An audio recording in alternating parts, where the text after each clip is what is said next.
Good morning, good morning, good morning. We're live on Facebook. Welcome everybody. It's Friday morning, and this morning is Real Talk on Real Estate.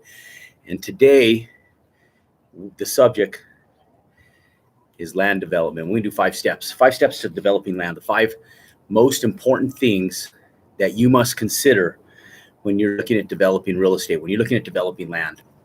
And so, about 25 years ago, I sat at this resort right here. I'm at the Fairmont Princess Resort here in Scottsdale. And ironically enough, my daughter competes in gymnastics here tomorrow. And 25 years ago, a little bit more, it was 1995, I landed up coming out here for a $3,000 training that I could not afford. Couldn't afford the training. Had to find a way to scrape up capital on credit card. What I landed up doing, in all honesty, is I had maxed out credit cards. I was in debt. I was just trying to figure out the business. I'd been in business by myself since 1993. And what landed up happening was I landed up having a bunch of offices that I couldn't afford, and I was on the brinks of losing. And I landed up scratching a check to the credit card company to pay off the credit card. The check bounced because there wasn't money in the account. But in the interim time, I maxed it back out with this $2,500 training, and I came here to the Fairmont Princess Resort. And I did a training called Journey Beyond Perception. And it was a journey, and it was life-changing. And so ironically enough, I sit here in the same resort, just a gorgeous resort. And it's been over 25 years, and my daughter's competing here tomorrow. So pretty sweet to know that I was at that spot. And God's good, because now we're at a whole different position in our lives. And we've been blessed 100 times over since then. And as soon as we're done with this call, I'm going out and looking at 2 different hotel deals, and they're conversions that we're doing. And I have to go look at my own properties. I have several of them out here in Arizona, and so got some property management fires to put out and some other stuff to take care of. But what's cool is today, Real Talk on Real Estate, we're here in Arizona, and kind of doing it from my second home almost. I have a real kind place in my heart for this city, being that it's been so good to us. We started doing business out here in 1998 when Peoria was blowing up and the 101 was being built. And then we've been able to circle the city and all the surrounding cities from Scottsdale to Avondale, Chandler, and Ahwatukee, and all those areas right around the beltway of Phoenix, the Phoenix Corridor Beltway. So 5 steps to real estate is going to be played right from what we even did right here in Arizona, which is really cool. So one thing that we started doing years ago, and I've told this story multiple times, is I started off with one acre piece of land that I landed up tearing down an old house. We scraped the dirt, and then we subdivided the land. But from that, we started moving into other stuff. And we got into retail development for some great number of years, which was very, very rewarding for us financially, and really set us up and perlayed us that multi-million-dollar status, and it really pushed us ahead. And so I'd like to go over those with you guys today and kind of share with you guys a little bit about how we do that, the 5 steps that we utilize to push into real estate development, and the same 5 things that you should do every time that you're looking at developing real estate. Anytime if you have a property, I'll give you multiple examples. We just purchased, we're in the process of purchasing a warehouse in Chicago. And one of the things that was most attractive to me on this warehouse that we were doing is that it had 26 acres house space. There's 3 acres that can't really be developed because of the way it's situated on the land, but there's 13 vacant acres. And so when I was looking at acquiring this property, I said, okay, how do I get this to an 8% cap rate for investors and for people coming in to work with us on this deal? And then that way we have a cash on cash return for investors coming in. But then how do I have upside? I'm talking substantial upside, not like a 12% internal rate of return. I mean, I want like 30-40% internal rates of return, which for most people, they sit back and go, how are you going to get a 30-40% internal rate of return? Well, it's feasible, but you got to work it almost like you do any job or any business, right? There's sweat equity that goes into it. So you don't just do it with capital equity, but there's sweat equity. So I always tell investors to say, the fortunate part about being an investor with us is that, one, you get your money working for you, but you also have sweat equity going into almost every deal, as long as we're still actively working and facilitating our business. And since we've been doing this since the 90s, what's great is you get somebody with one, experience, and two, creativity. So we looked at that deal. Those are what you need to be able to make any deal viable. I sit back and go, okay, we have an 8% cap rate with this one property. We have 50,000 square feet of vacant land, a vacant space within the building that's already there. The gentleman we're buying it from had never, ever marketed the property except for through word of mouth locally within his own municipality and where he lives. And he filled it up 2/3 of the way. And so we sat back and said, okay, let's advertise this bad boy. Let's get this thing filled. And let's get this thing from an 8 cap to like a 12 cap. Give our investors, just something substantial for them to brag about. And then let's go take this thing to the bank. And when we take this thing to the bank, let's sit back and say, okay, Mr. Banker, we have 13 vacant acres here. I want to build 200,000 square feet of industrial warehouse space. Now, what do? One, I look for the deal, right? I look for the deal and I make sure that I have something that's viable. But now that we were in the due diligence period, one of the first things you need to do when you're looking at viable land is you want to make sure that the municipality will support what you're doing, right? Your ideas, your vision, your ideas. Because if you don't get support from the municipality, you'll never be able to subdivide or do anything that you're doing to make that deal viable, to develop that land. And so one of the first things you want to do is you want to make sure that municipality has your back, that the people, the planners, the zoning administrators, that they're gonna advocate for you when you go up to bat and you go to the city council meeting and say, hey, my name is Jerome Maldonado. This is my proposal. Here's my plans. I want to develop this piece of property. And so the first thing we did is we called them. We called them up. We called up the municipality. We talked to 2 different officials, not one. We talked to 2 different officials that sit on the board of trustees, so that when we go to the board of trustees, they sit back and say, okay, what are you guys doing? They've already heard of the project and they like the project. We make them a part of the project. And so we get the architects working with them right away.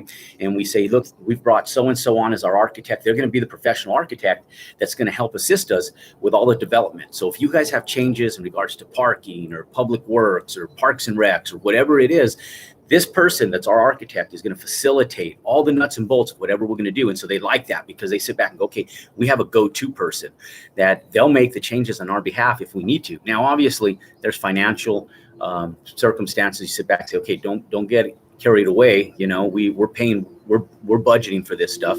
We're paying for it, but they like us right away. So we have their support. And so you want municipal support from the get-go, no matter what. And so when we went into the Chicago deal, one of the first things that we did is we sat back and said, okay, will they support our idea? And it's zoned agriculture on the vacant land, and we have agricultural rebates and stuff that we exercise, which is another whole other thing. We get creative and save money everywhere we can. And so we say, okay, how do we take advantage of these agricultural rebates so we don't have to pay property taxes for the next year or 2 years until we actually turn dirt on this property? And they say, just keep it agricultural. So all we have to do is plant some alfalfa, have a guy come in, he can have all the alfalfa or all the hay or whatever we're planting. That way we get 0 taxes. He gets free farming for his horses or sells it or whatever he does. We don't care because we're not in the farming business, but we keep it agricultural. So we have the tax rebates and we have to pay 0 taxes on that land until we start actually turning dirt and developing it. And so that's already set in place for us. But then we come in and we start and we talk to the planners. And if they say, yes, we love what you're doing, we'll definitely support you on your moves. Then we start moving in the process of subdividing. And a lot of times we'll purchase property contingent on the actual process being approved. So if this wasn't an income producing property, we wouldn't even close on it until we were 3/4 of the way through the process and we knew we were comfortable with the approval. What most people do is they buy the raw land or they buy the asset and then they try to do all this stuff after the fact. And that's where people lose money. We got some planes in the background. We got some gliders going. Some planes in the background. This is where they had the Waste Management PGA Tour last weekend. People think the Super Bowl is big. I was here in Scottsdale when they had they had the Super Bowl and the PGA Tour all at the same time. And the PGA Tour brought in well over 1 million people, and the Super Bowl brought in 200,000 to 400,000 people. And so, as big as the Super Bowl, people think it may be. The PGA Tour is bigger, and so is NASCAR, because those are the two biggest events that are hosted here out of Arizona. Anyways, it was hosted on this golf course right behind me back here on the greens. It's just absolutely gorgeous. I'll have to walk you guys to the property on stories on Facebook or on Instagram here a little later. Anyhow, to get back to what we're talking about. So once we'll get municipal approval, so a lot of times we won't even take a deal down unless we know we have that approval, more than 80% in the bag. And we know we feel comfortable moving forward with things. Now, with that being said, this in particular project, if you guys have land, real estate, a piece of property that you guys are sitting back going, okay, I'd like to do something with it. You already have it acquired. Now you can start the process of doing what we're doing. The reason that we'll take this property down is because it's already income producing. Even being only 2/3 of the way leased, it has an 8% cap rate on it. So for investors, for us, for banks, financial institutions, everybody feels warm and fuzzy with the deal, right? We've already set the deal up where everybody feels good about it, and it's already income producing. So we'll buy the asset because it's a great investment without the development. But how do we make it a home run? And the way you make it a home run, the way you make millions of dollars, is by doing what we're doing. Because now we can take an asset that's a Class C. It's older, right? This property was built in the 60s, but this gentleman came in, put $2 million into this property to try to get it LEED certified over the course of the last 10 years. And what happened was the recession hit in 2008. He bought it in 2006, dumped $2 million into it in 2008. And then after that, things went south on him. And so he landed up stuck in the building and owing debt on it. And so we landed up coming in now. He's tried to exercise the building as a tool to propel his retirement. And he landed up in a position where he said, you know what, I'm done. I put a lot of heartache and soul into this. And real estate really wasn't his thing. He's a business guy. He owned a lot of other companies and other businesses, and real estate was just kind of something he was moonlighting in because he acquired this property, right? So we were able to come in, pick up the pieces, and now we get a benefit from the vacant land, which we will. And we're looking at building options with some different type of unique building options that we can build a LEED certified building. We have development everywhere. We have Facebook coming in on this project, where they're next door doing 3 million square feet and $2.8 billion in asset development on this one facility. Ferrera Candies, same thing. They're doing a 1 million square foot building, 1.1 billion invested into construction. We have 3M as our next door neighbor. They back us actually on the backside of us. And so very viable deal. And so the second thing that you want to do is you want to make sure that there's financial viability in it. You want to make sure you got support, but you also want to make sure you have financial viability. What's your business plan? And what I explain to people is that in any property, any building that you buy, any piece of vacant land, you have to have a business plan, because each individual project is its own business. And so each individual project should have its own individual business plan. And that's where most people make a mistake in real estate. They sit back and go, okay, what business are you in? I'm in the real estate business. Okay, well, I'm in the real estate business, but each one of my properties is a different company in my eyes. When the 2008 recession hit, I had a lot of retail out there, and I had to get unique on how I filled that retail, because nobody was leasing. I had tire shops that had dropped leases that were supposed to come in. I had beauty salons. What's a Great Clips was the one that was coming in at the time. And so we had all of these big internet national brands that were coming in, and they just dropped off like flies. And I sat back and said, okay, Jerome, you have this multi-million-dollar asset sitting here. You built it, you constructed it. How do you stabilize this? And so we had to get creative by opening up our own, by getting into the Subway business, by getting into beauty salons and different things. And so what I tell people about commercial real estate and developing is you have to have a business plan. You have to go in with it knowing what you're doing and not do it at the end of the development. You want to do this in the beginning of the development. You want to come into this saying, okay, I have this piece of property. What is my business plan? I'm going to put up industrial warehouse space. So like what we're doing, when we talk to the city, we get municipal support first and foremost. Then we sit back and say, okay, we have 150,000 square feet of industrial warehouse space. We want to add another 200,000. I don't know that they'll let us get 200,000 with parking requirements and everything else, but I'm going to ask for more.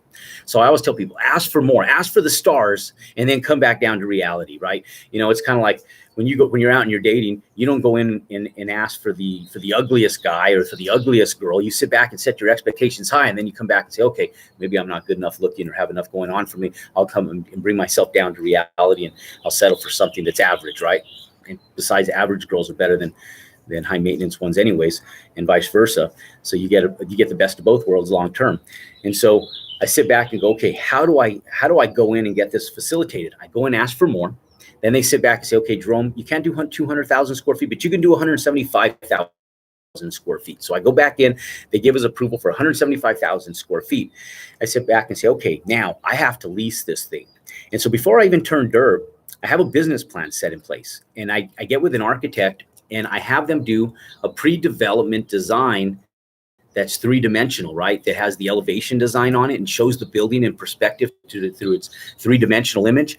And so we market it with that three-dimensional image on there, and when we go into it, we land up having this beautiful facade that we're marketing. So I sit here at the Scottsdale Princess Resort, and you look at the backdrop, and you say, okay, that place is gorgeous, and you want them to have that same warm, fuzzy feeling that they get, no matter what they see elsewhere. They see that class A, that prime piece of real estate, and you want to make sure that they have that warm and fuzzy feeling about that modern feel and look to whatever you're developing. And so if it's houses, if it's commercial, you want to do it up on the architectural design, so that way you can market that thing to a T. And then we post it on the property. So if we get local interest, that's great. Then we post it on the internet, and we hit all of the commercial leasing sites. So what we'll end up doing is we'll get this three-dimensional images that our architect puts together, and we'll market this thing nationwide. We want national tenants in there. 180,000 square feet is a good number to be able to get a great company, either one tenant or multiple tenants. So when we put this thing together, we want options, right? So I want to be able to section that thing off. And so we'll go in there with options. So if you're looking at developing land and you're sitting back going, okay, how do I make this thing profitable? You want to have some options within your business plan to be able to make sure that you can make it function and make it roll out. And so what we'll end up doing is pre-marketing the property. And so anytime you're going to subdivide land, anytime you're going to subdivide property, let me see here. I'm going to ask my office if they can see me, because I got the sun coming into the back of me here. I want to make sure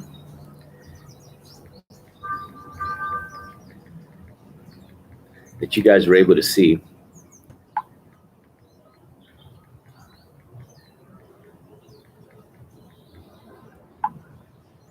I'm going to shift myself a little bit here. Make sure that we can get you guys, so you guys can actually see the camera. Let's get it back here. Okay, perfect. Okay, so you want to make sure that you guys market the property first. Now, if we market the property, we get no interest, we won't turn dirt until we have leases set in place. And so leases are binding. We'll take deposits that are non-refundable, especially if we're doing a build to suit. And what a build to suit is when you have a tenant that comes in, and let's say it's like a tire shop, or let's say it's like a mechanic shop, and they need lifts and jacks and compressors and 220 volt electricity everywhere, and they need bays and they need garage doors and all this different stuff to be able to facilitate their business. Well, we're going to build this place out where we have the shell, the structure of the shell, but we want to have a long-term tenant in there. And if we have a long-term tenant in there, we want to make sure that we're going to fit their needs, because that tenant is going to pay that property off for us. They're the one that's going to bite the bullet each and every month to fork out rent money to be able to pay back that mortgage payment that we're putting in. And so when you guys are coming in looking at projects, you sit back and you go, okay, how do I afford to pay this? I don't have enough money. And that's the biggest mistake most people make, is they sit back going, okay, how do I fund this? And I sit back and say, okay, how do I make other people pay for this for me? I don't sit back and say, okay, how is Jerome going to fund this? Because if I'm funding it, it's my liability. It's not an asset no more. What ends up happening, it's bright. Okay. So if it's my asset, I'm going to move over here to this side. So if it's my asset, ladies and gentlemen, and I'm the one that's forking out the dough to to be able to facilitate and make that asset work, guess what? It's a liability. It's no longer an asset anymore. And so you want to make sure that you're thinking like an entrepreneur. And that's one of the biggest things that most people fail to do when they're getting involved in real estate is they've been working a job their whole life. They don't think like an entrepreneur. They're not thinking creatively. They're thinking like an employee. And so the first thing you got to do when you're developing real estate, you got to stop thinking like an employee. And you got to start thinking like an entrepreneur. And like I said, and I keep saying this time and time again, developing real estate, buying commercial real estate, and becoming an investor, each and every property is its own business. If you don't have a business mind, you're in the wrong business. You're not in the real estate business. And I'm real when I talk about this stuff because I know how much work is involved in stabilizing these assets. Now, the reward and the upside and the stability long-term outweigh any of the work tenfold that you put into it, because the work is just in the beginning. Once you stabilize the asset is there forever. And as long as you keep up on that asset, little bits at a time, that thing will produce cash for you forever. But if you sit back and you neglect your assets, it's kind of like you neglect your kids, right? You go out and you raise your kids right for the first 18 years, then they get to spend the next 70 years of their life living a good life. But if you neglect them the first 20 years of their life, they have to struggle the rest of their life trying to figure it out on their own, right? And so it's the same thing with your assets. If you go in and in the beginning, you invest the time and the money into stabilize that asset correctly with the right tenants, the right facade, the right remodel, the right construction ideas, you're going to be able to stabilize that asset long term with minimal amounts of work. It's going to produce and feed you forever, for many, many, many years to come. You won't have to do anything in that property for 15, 20 years outside of leasing. And so the build to suits, let's go backwards. The build to suits, when you come back in, the way you stabilize these assets is you find somebody else to pay for them for you. And so our business plan is always to pre-lease to national tenants, preferably, or local tenants. And so we'll go out, we'll market the property, say, okay, what will it take for you to be able to do business here for a duration of time? And we want tenants that'll sign a minimum of a 5-year lease, but a 10-year lease even better. We did this with Frito-Lay, and they've bought the building for us 2 times over already. And they're on a 20-year, 10-year, with an option to renew for another 10 years, going on a second term right now. And so they've purchased the building for us. Now they're going on second term, and now it's just all gravy. It's all just money coming in, which is what you want. And so we'll sit back, we'll create a business plan. We'll say, okay, we're already building this property anyways. If we build this out the same way now, this property might cost us $5 million to build, $6 million to build. If we do their build out for them, it might cost us $7 million to build, but we're going to make $3 million off of them over the course of 10 years. And so the ROI makes sense. Our return on this investment that we're putting out for them makes sense because of the financial stability, the credit worthiness of the tenant, and the long-term relationship of the leasing relationship is going to pay for that tenfold. So we'll go back in, we'll do the construction. These are artificial numbers, ladies and gentlemen. Obviously, we try to minimize our expense and we try to maximize our profitability. And so we're doing everything we can work with architects and engineers to make our costs go down and our profitability go up, right? And then still service the tenant, still service the client, and make sure that everything that we're doing on their behalf is beneficial so it works for their business model as well. And so we go in and we have them do what's called TI plans, which are tenant improvement plans for their facility. We make them pay for that stuff initially, and then they get it to us. Then we put it to our architects, and then we go in and we do a build out to them. We facilitate the lease. We have them sign the lease. We have them put a deposit down on the lease, and we have them exercise what's called a limited liability. So if they default on that lease, they're owed to us for some X amount of money, right? So it might be $100,000, $40,000, $50,000, whatever it is.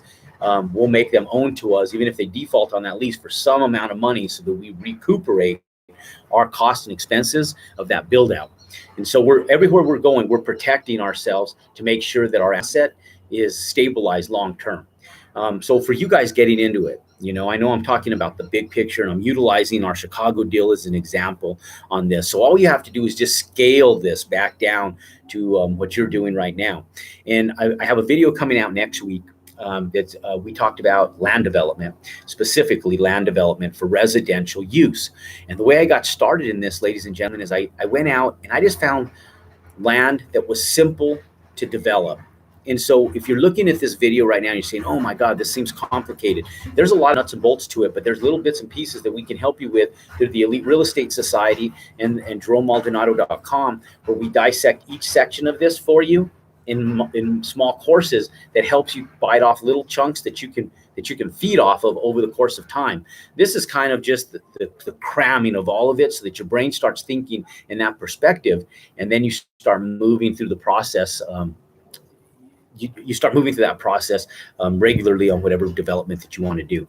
And so at first, what you guys want to do is, again, find a financially viable, you want to be able to make sure that the municipality is going to work with you. Make sure you have a business plan set in place that's going to work for you. And then the third thing, you want to make sure that you budget. You want to make sure that you budget financially so that way you can make the development go. You want to make sure that you have financial budgets set in place that work to be able to make this thing fuel. And like the steam engine, you're shoveling coal into the steam engine of the train. You want to make sure you have plentiful amount of coal to be able to shovel into that steam engine, make sure that thing is propelled in the right direction long-term financially. So when I first got started in land development, is try to simplify it, because I tried doing all of what I'm talking to you first deal. And I bought this little 4-acre tract of land, and I went into a very complicated municipality that did not support my idea. And so understand that I've lived it on both ends. I've lived the good on it, I've lived the bad on it. Now you guys don't have to live the bad. You can just listen to what I'm telling you guys and let me unfold it for you, and then take the good from it and all the bad, flush the bad down the toilet, never get yourself in that position, then plummet forward in a fashion where you guys can, have successful deals rolling. So I bought this 4-acre plat, and it was going to be landlocked by this front lot if I didn't exercise the easement to get back there. Now I just wanted to build condos back there because I had already been doing single lot development where I'd buy a piece of land, build one house, then buy another piece of land and build another house. And I was actually went from 1 house to 2 houses to 4 houses to 6 houses to 8 houses.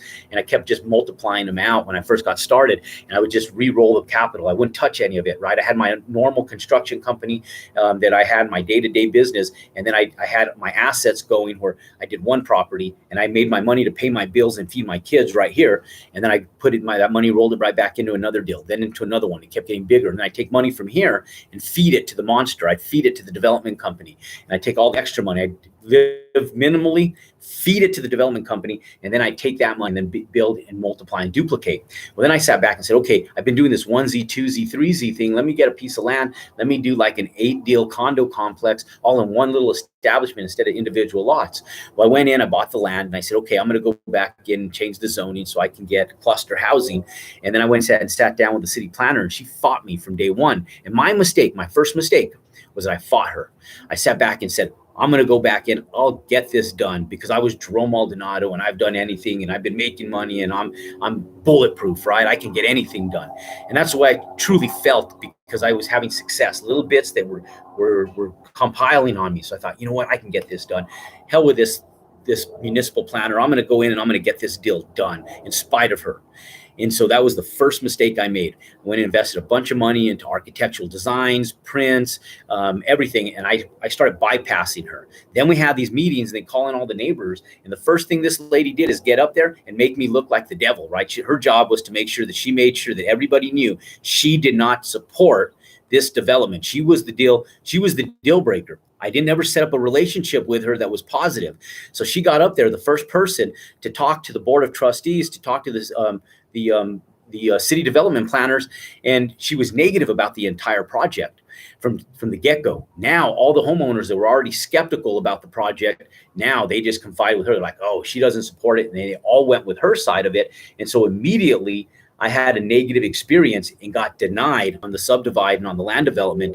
And so the first thing is you want to make sure you have their support, because I fought friction on this. Then I got denied, and then I went back and I appealed it. And so I went through this process for 2 years fighting this deal, bought the land, paid all this money for the pre-development, infrastructure development, the engineers, for the utilities, the architectural, all of this stuff. And then I sat there and I fought with the city development planner for 2 years, went to like 7 or 8 different meetings, kept going back, getting denied, fighting with the neighbors, and they hated me by the end of the deal. I hated them by the end of the deal. I was so bitter on this thing. I had so much money invested. I sat back and said, fine. And I just sold the deal. Thank God the market was up at that time, and I was able to get out of there for a profit, very marginal profit, but I wasted 2 years of my time because I fought with the municipal planner that if I had their support from the very beginning, would have made the deal go through so much simpler, and it would have made my life so much, my success so much more abundant. And so I tell you guys is never put yourself in a position where you're fighting with the municipal planners. You want to go in and create relationships where they advocate for you, so that when they get up in the meeting, they sit back and say, hey, we've been working with Jerome Maldonado. We love what he's doing. These are the plans that he's presenting. We think that it fits into our progressive growth plan, and here's why. And then they explain why they feel it fits into their progressive growth plan, and they're sitting back and they're going, okay. And now everybody that was skeptical sits back and goes, huh? And they scratch their head and go, wow, this doesn't seem that bad. This seems really pretty. You know, this is going to enhance our property values. This is going to make everything around us go up. Now, the one dispute you will have is people saying, well, if our property values go up, that means our property taxes are going to go up. And then you start getting a little friction there. But you sit back and go, yeah, but where property values go up, you know, and things become more financially viable around you. Now the resale goes up. And so if you ever wanted to cash out on your property, your home, and so there's always different ways you can work and negotiate with people, but you have to have their support from day one. Important thing. So what I started doing in the beginning, after I started like this, is I went back to just single plat development. And so I wanted to make sure that I could go out and turn profits quick. And so my recommendation to a lot of people just getting started in developing land or any type of real estate is do single plat development. Don't try to go in and go for the stars all at one time. Learn the process first. Okay, learn the process first. And so when you go into this and you learn the process, when I talk about single plat development, what I'm talking about is you go out and you find a lot that's already platted for whatever you're doing, where you don't have to have massive zone changes and stuff made. You go in and you do something that the zoning is pretty close to what you need it for. You might have to do some special use permits or some minor adjustments to the zoning, but it's pretty well set in place, and you have the single plat that already exists. So I was out there with Daniel yesterday. We were taking a look at some of the real estate that I developed years ago, and I told him, look, this is what I landed up doing, Daniel. I told him I would just come in here and I would buy single lots. And instead of going and trying to subdivide the lots, I just go buy the lands the way they were subdivided back in the 60s. And it was simple because I didn't have to go back to the municipality and gain their support. I didn't steal land. There was no roads. There was nothing there. There was no utilities coming in. So I was able to pick up the dirt really, really inexpensive. So if you're just getting started doing this stuff, you want to come in and you want to be able to get the dirt for as cheap as you can get it. And so the way I made a lot of my profits, in fact, probably about a third of all my profits and my developments came from the dirt itself, from the land itself. And sometimes even more. When I just sold the land, 100% of my proceeds and profits came from the dirt itself. And so I get single plat developments, and we go in and we go in and we get with the city. We go in and talk to the engineers, and we would go in and put in for utility expansions for electric, for gas. And what I was explaining is that it's not just electric and gas, it's sewer and water. And typically water is available most times than not. And the biggest factor that I found in all of my development, this is a little hidden secret, a little golden gem, is that it's the sewer infrastructure that's the hardest and most expensive to get more times than not. And so when you go in and you're doing a development, you want to make sure that you do a water model and they incorporate the sewer tie-in for you for whatever development you're doing, because I've spent several hundreds of thousands of dollars getting sewers to properties that didn't have them. And so I would go in and say, okay, can I do septic tanks? And if I could do septic tanks, then I was okay. And I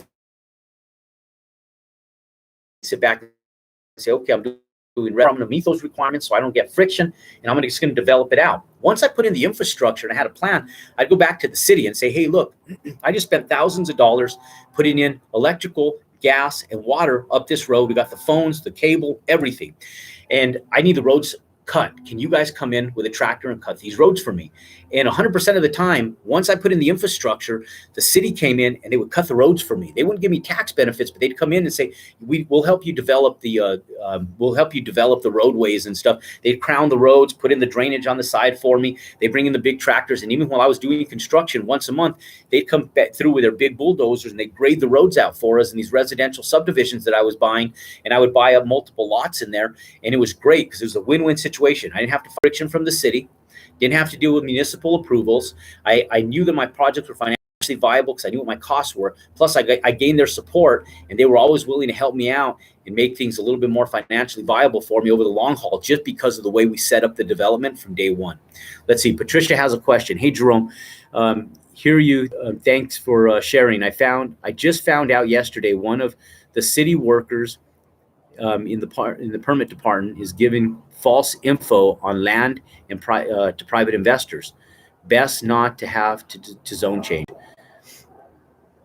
What do you think buying land where you can mine the land for gravel? So there's so many different options, Patricia. And yeah, you're right. And I mean, you got to be careful. That's why when I first started this video, I always said talk to two people in the development, in the zoning and planning department of every municipality. Because if you talk to one, and if they're not educated in it and they give you their false support, maybe they just got a job there. These guys change employment a lot of times, like we change underwear almost every day. You have new people coming in and out, and they jump from municipality to municipality, especially in big cities where you have multiple municipalities. They're always chasing the dollar bill like everybody else. And so you get these guys leaving. But then you get those veterans, the people that have been there for the long haul. And so my recommendation, Patricia, when you're dealing with people in the city development planners, find somebody who's seasoned there, somebody who's been a part of this. Like I was just down in Warrenville, Illinois, and I was talking to one of the city development planners, and he had happened to have watched one of my podcasts that I had done several months back with the asset management podcast, and he knew who I was immediately. He goes, Jerome, why are you coming here? You know, we're not even a state that's tenant friendly. And he knew all the stuff that I look for. And I told him, yes, but your real estate is undervalued. And so I told him, look, I want to be in that area because I don't know that I want to stay there forever.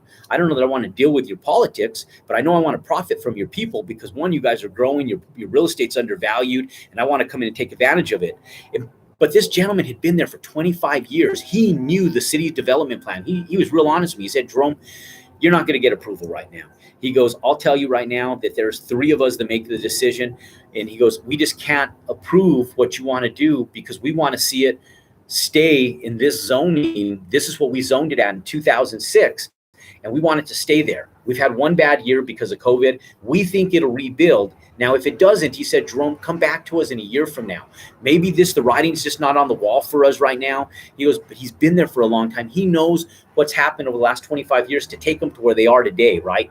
He knows. He's seen the process. He's been a part of the brain behind the city development for 25 years. And so you bring that 25 years of experience, knowing where they came from, where they are today, and where they're progressively moving towards over the next 25 years. His brain trust is strong. It's long. And so you don't want somebody who's been there for 2 years and they're just kind of collecting a paycheck and they're just another city employee that's not vested into it. You want somebody that's seasoned. So I would say talk to 2 municipal professionals when you go in and you're looking at subdividing. But like I made mention, if you're getting started, sometimes doing single plat development is the most friendly. And Patricia agrees. She's done the same thing. And yeah, you do create friction behind it. Now, for gravel use, I mean, there's huge money in quarrying for gravel and for other stuff. And yeah, again, Patricia, it just comes down to zoning. A lot of times what I would do is I do a land lease on something like that because that type of stuff distresses the land. You find a farmer or some sovereign's land and you give them a percentage of whatever you're making instead of buying the land. I have a lot of friends that are in that business, being that I've been in the construction industry. And what I have found that they tend to do is they don't buy the land a lot of times. They do a long-term land lease, and then they go in and get a special use permit, and they get an air permit because of the dust. You got to get an air permit, special use permit. They do a long-term lease on it so they can facilitate their business for 20 years, 30 years, whatever it is. And a lot of times they don't even make a payment. What they do is they give them a percentage of the profits based on what they quarry out of that land, meaning that if they don't make a profit, they don't pay nothing. They take care of the air permits. They take care of getting the land use permits and the special use permits. They go out and they start facilitating their business. They buy the equipment, the crushers, the front end loaders, the semi trucks, and all that stuff. And then they fund all that. And then what ends up happening is they give a percentage of that to the landowner in return. And so again, everything that you do in developing, everything that you do in construction, everything that you do in real estate is to limit your liability, is to have less exposure on the table. So the least amount out of pocket for the biggest potential of profits that you can. And the biggest thing is most people get greedy. They want 100% of the profit come into them, and they don't want to give up a piece of that pie. What I'm telling you guys is give up a piece of that pie. I met a mentor one time, and he drew a picture, drew a round circle. So Jerome, I'm going to tell you something right now that my dad taught me. And these guys sold their company to Johnson & Johnson years ago, and they used to sell surgical blades that they recycled after World War II, resharpened them, repurposed them. And then what ended up happening is they sold that company off to Johnson & Johnson. And so what Harry told me, he goes, Jerome, the one thing I like about you is, he goes, you always are willing to give up a piece of your pie to be able to allow everybody to profit. It becomes a win-win situation. And so that was one thing that I learned years ago. You draw a circle, cut it up like a pizza or like a pie. And he said, you take your piece, then you give the rest of it out to everybody else. And when you do that, all those people that are taking pieces of the remaining parts of the pie, they want to come back for more pie because they want to come back later on. They want a piece of the next pie. And so what I recommend is to limit your liability, give a piece of your pie away. So that way it reduces your liability. You still have profits in there. And now you can grow. Now you can scale because you're not indebted to something, and you're not greedily trying to come in and take 100% of it and then feed the slaves, sort of say, on it. You know, you want to make sure that you're sharing the pie and the profits for everybody.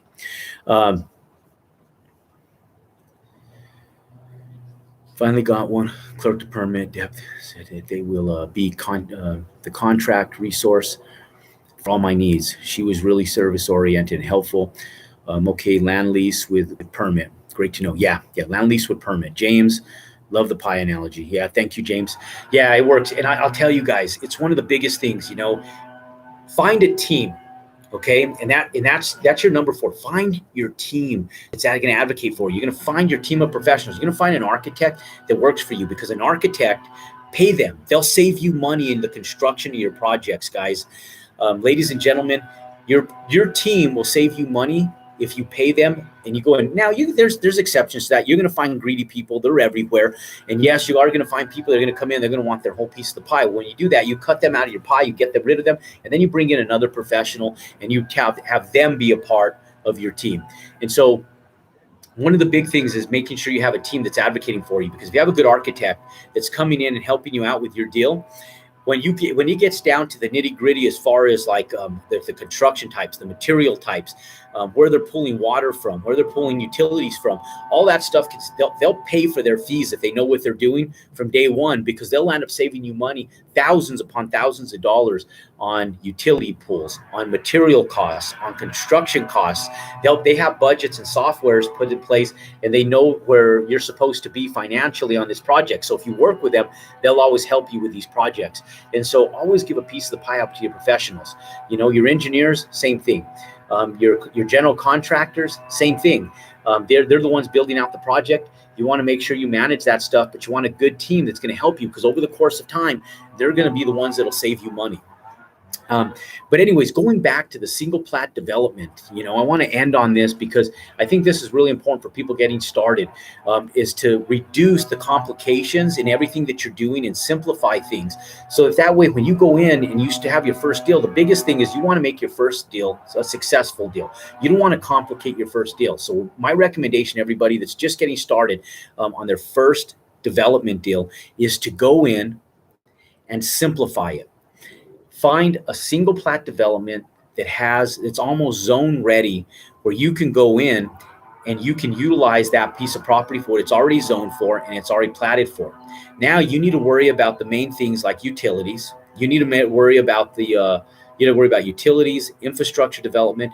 You can go in, and a lot of times in the early stages for residential development, I didn't have to do curbs and gutters. I didn't have to do asphalt and roadways and stuff like that. I started doing that later. Once I started getting down the process of the single lot development. Then I would go in and deal with state DOT, Department of Transportation. Then I would do traffic engineering. I do curbs and gutters, and I deal with all the hydrology for the drainage of that property. And even single entity properties, like single residential home properties, they're going to have hydrology as well, where you have on-site ponding and different things. These are all little tiny pieces of the puzzle on how to develop real estate that you're going to have to consider, from the hydrology, the roadways, the parking, how many square feet you can get on each lot. And so the best thing to do is sit down with your development planner and tell them what you're proposing. Explain it to them. Have a meeting with your architect and your city planner all at one time. And if you get all three of you guys on the same page, you, your architect, and your development planner, your architect is gold when it comes to commercial development and even residential development. Because if you get a good one who's done business in that city, and I always interview them, I'll sit back and say, what was the last project that you've done here in this municipality? And who did you deal with? And how many projects have you done in this municipality? Because if the city planners know that architect, and they'll advocate for that architect because they know that architect knows what their progressive plans are for development in that municipality. And so even when we're doing business out of state, like we're doing stuff in Virginia right now, we have stuff going on in Chicago, we have stuff going on in Puerto Rico, we have stuff going on all over the country. The first phone call I make, I always sit back and say, do you know an architect that can help us in the area that you guys deal with all the time? And then you kind of get this little stumbled look on their face where they kind of go, well, let me think. And they say, well, I've been dealing with this person and that person. And then they'll give you 2 or 3 leads. And then from there, we just expand our network of who do you know that can help us. We talk to the engineers and we start talking to people.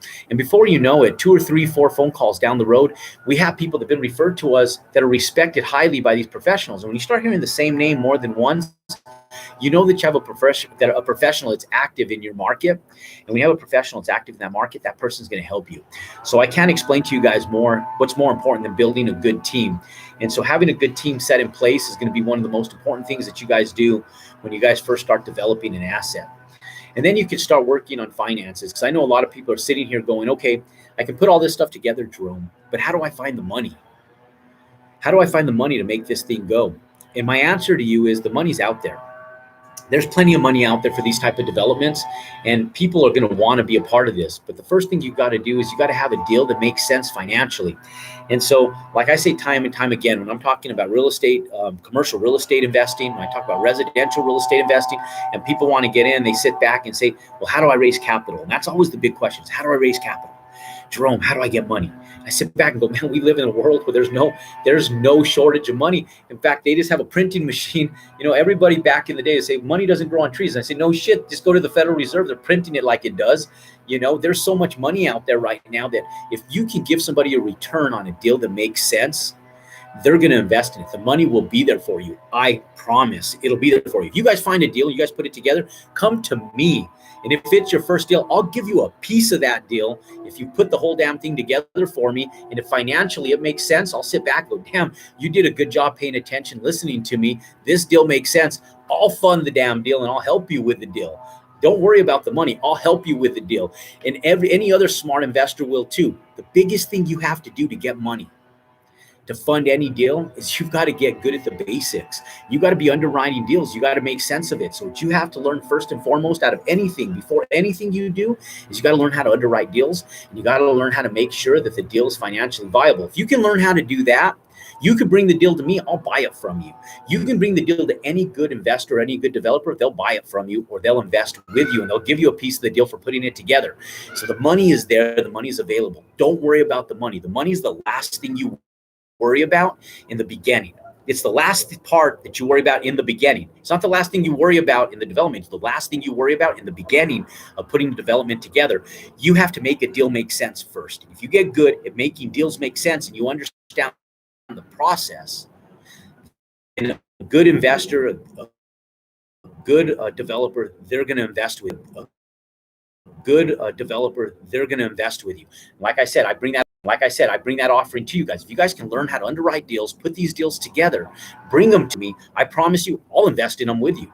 Because it takes work off the table for me, my team, my office. So don't worry about the money in the beginning. Worry about the deal. Worry about finding a deal that makes sense, has financial viability, because if you can explain that to any smart financial person, they're going to invest in your deal. So the first thing you need to do is get good at underwriting deals, and it should be something that you're actively doing all the time. Even if you're not in a position to take down a project, you should always be savvy in your own marketplace. Wherever you're wanting to do business, you should always be doing deals. Leaving this live right now in about 5 minutes, we're going to end it. And in 5 minutes from now, I'm going to go in, I'm going to scrape up a little bit of food, and I have 2 appointments with 2 brokers, and then I have 2 appointments with on my properties that I have to go to and put out some fires.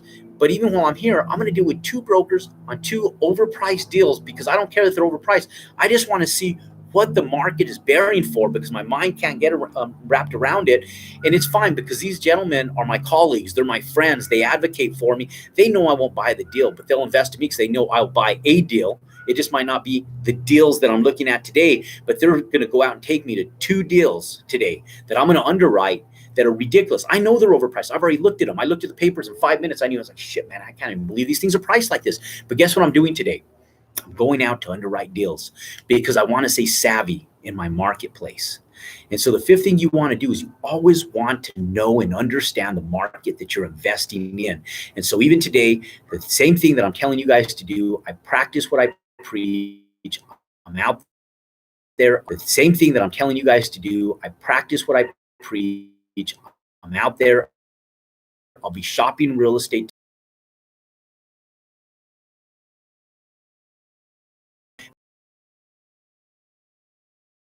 In 6 months from now, it may be the same, it may be different. But if I don't shop it today, I don't know that stuff. And I want to make sure I'm staying in the market so that when I bring deals to the table and I have deals that we're working on, I can present them, unfold them, and people sit back, scratch their head and say, damn, Jerome, how do you find these deals? And it's because I'm active in the market each and every day. And so it's the same exact thing that you guys need to do for yourselves. Let's see here. Do you have makers to help you choose where you want to buy land and develop what you are looking for? True, no shortage of money. Yes. And so, yeah, Patricia, I don't have people that I do have people that find me deals. I get a lot of phone calls all the time because I plant seeds all the time with people, just like the brokers I'm talking about now. I'm planting seeds. So I do have people that put things together. And yes, I do have people that I was just on the phone this morning with a gentleman that's looking at drilling oil, and he has oil rigs that he's drilling all over Texas. And he's been trying to do business with me for like the last couple years, and I've been putting him off, and his name is Grant, and I sit back and say, okay, Grant, I put him off, but he's been so persistent. He's been turning returns in front of my face. Now he's got my curiosity. So I'm sitting back going, okay, Grant, tell me a little bit more about what you have. So he's a deal maker, but he's consistent what he's been doing and bringing to me. And so even though I'm not interested in oil, now I'm starting to become more interested in what he's doing with oil because of his persistence and his success over the course of time. And so, yes, I'll test deal makers that will bring stuff to the table and see how persistent they are and how confident they are in their own deals. And I'll even help them underwrite their deals. And if they make sense to me, like real estate, I understand, so I can underwrite it. Oil, I don't understand oil. I can't underwrite it. I don't know. He's teaching it to me, and I've been kind of learning it over the last couple of years that he's been entertaining it to me. But real estate, I understand. So you guys bring me deals. Yes, you put a deal together, I would gladly look at it and take a look and partner with somebody in that deal. So anyways, nonetheless, ladies and gentlemen, let's see here. Found a corner lot that can be subdivided for the price of one.